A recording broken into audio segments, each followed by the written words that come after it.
Today, 19 June 2022, Indian Express, Rajnath meets chiefs of three services, protest on 10% Agniveer quota for jobs in paramilitary defense ministry. For first batch, age relaxation in CAPF's Assam Rifles for 5 years after upper limit.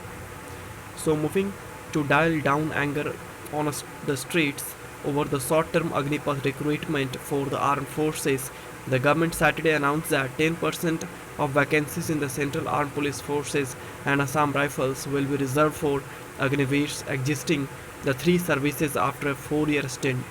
It also announced 10% reservation for Agniveers in jobs in the Ministry of Defense. Now, to secure future, the quota is part of efforts to assure aspirants of the Agnipath scheme that their future will not be uncertain since most will only have a 4-year stint in the armed forces. NDA allies face off in Bihar. Center steps up security for 10 BJP leaders. Santosh Singh. So here, as the protest against Agnipath, the center's new recruitment, a scheme for the armed forces, continued for the third consecutive day on Saturday, including in Bihar. It has sparked a war of words between the JDU and the BJP members of the ruling coalition in the state. While Bihar BJP chief Sanjay Jaiswal targeted the JDU over its party offices coming under.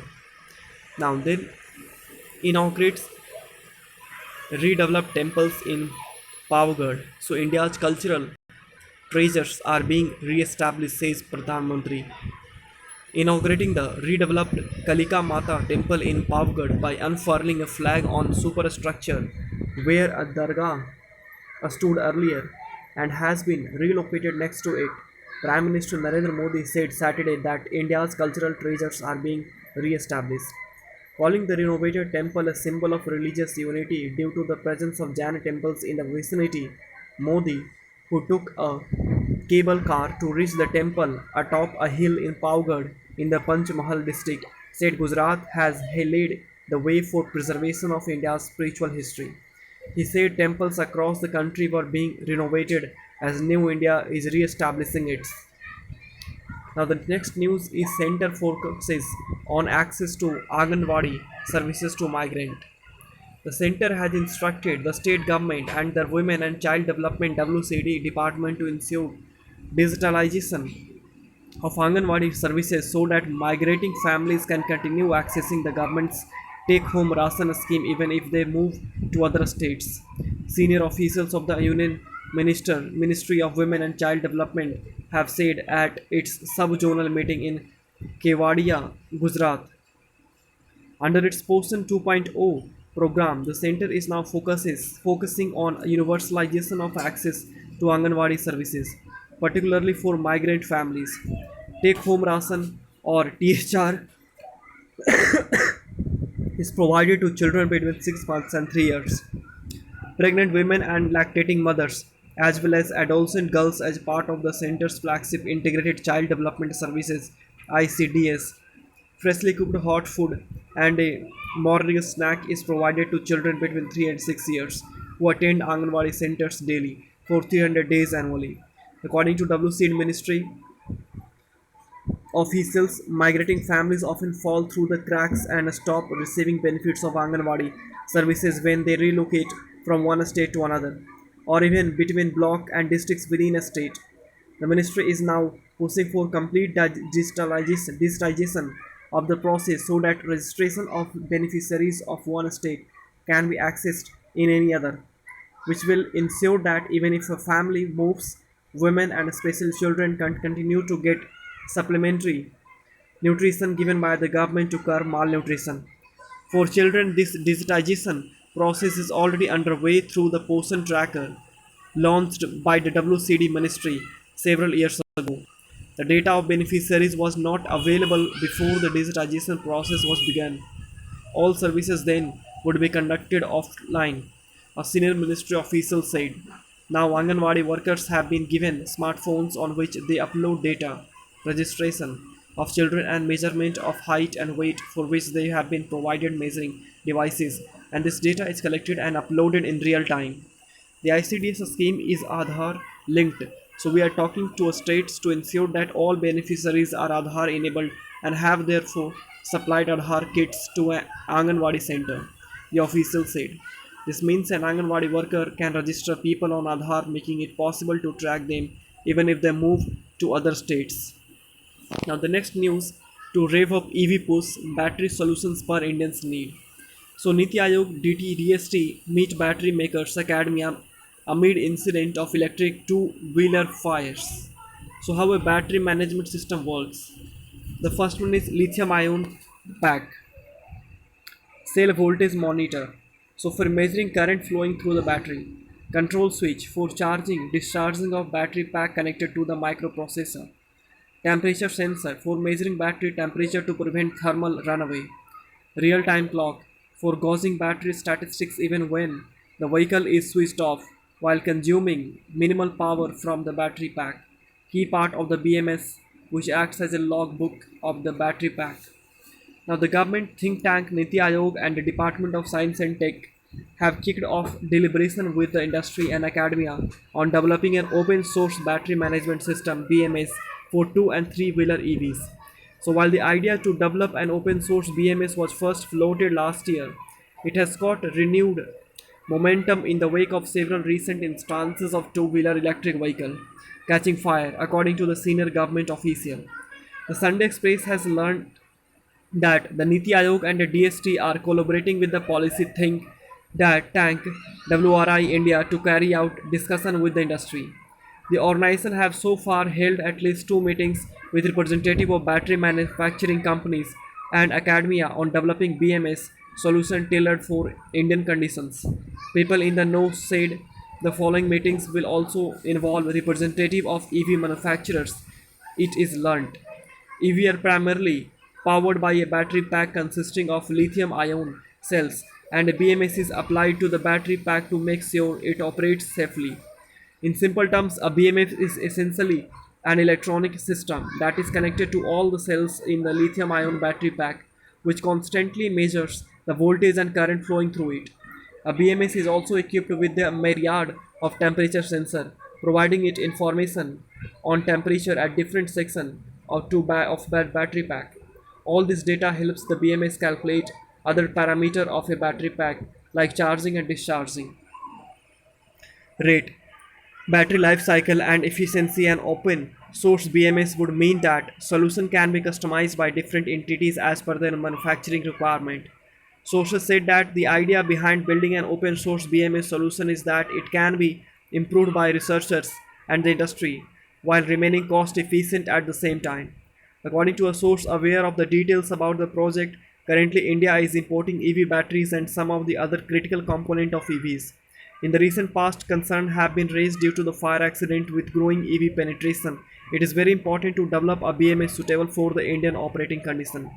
Two and three wheelers are highly selling EVs in India.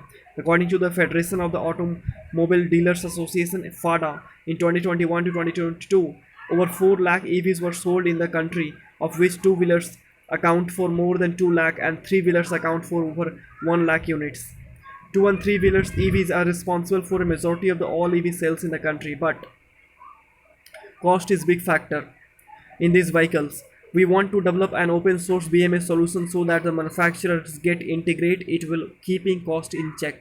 Right now the only large scale open source BMS is from the Germany based Fraunhofer Society, but the solution is targeted towards electric cars and buses. Niti Aayog and DSTs will be fast open source BMS designed specifically for two and three wheelers, the source said. The project it is learnt is planned to be carried out in two phases. In the first phase, the basic BMS combining both hardware and software will be developed, which would which could be used by the industry to use or customize. In the next phase, uncertain advanced features will be added to the BMS to grow a circular economy strategy for EV batteries. For example, the collection of critical data with the help of the BMS and its analysis can help in the battery decision about the reuse or recycling of EV batteries, an official said. Queries sent to the Niti Aayog and DST remained unanswered until publication. The development comes at a time when dozens of electric two-wheelers have caught fire over the last few months, claiming at least 4 lives. The incident have prompted the Road Transport Ministry to rope in the Center for Fire Explosive and Environment Safety to investigate these incidents and suggest remedial measures. In April, the Road Transport and the Highway Ministry Nitin Gadkari cautioned EV manufacturers, asking them to take advance action in recalling all defective batches of vehicle immediately, and said the government would soon issue quality centric guidelines for electric vehicle. Now here, for safer cost-effective EV ecosystem. A battery management system BMS is an electric system that is connected to all the cells in lithium-ion battery pack, which constantly measures the voltage and current flowing through it. It is considered to be the crucial part of the ensuring safety. A BMS also comes equipped with myriad of temperature sensors, providing it information on temperatures at different sections of the battery pack. As per sources, many Indians two and three wheeler EV companies import batteries and some other critical components of EVs which may not be suitable for Indian condition by virtue of not having undergone rigorous testing. The Niti Aayog and the Department of Science and Technology want to come up with a low-cost open-source BMS solution suited to Indian conditions. By virtue of being open source, the solution can be customized by the likes of researchers and industry players while largely remaining cost-effective. Now the next is way sought on resolving the key issues limit rooms for the future talks expert on the WTO deal. Now, Commerce Minister Piyush Goyal with the WTO DG Nagoji Okonjo-Iweala. Goyal called the 12th WTO Ministerial Conference an outcome-oriented success. Now, even as the World Trade Organization WTO ratified an unprecedented package of trade deals spanning health, food security, and data transfer, the outcome is at the best a mixed bag for countries such as India.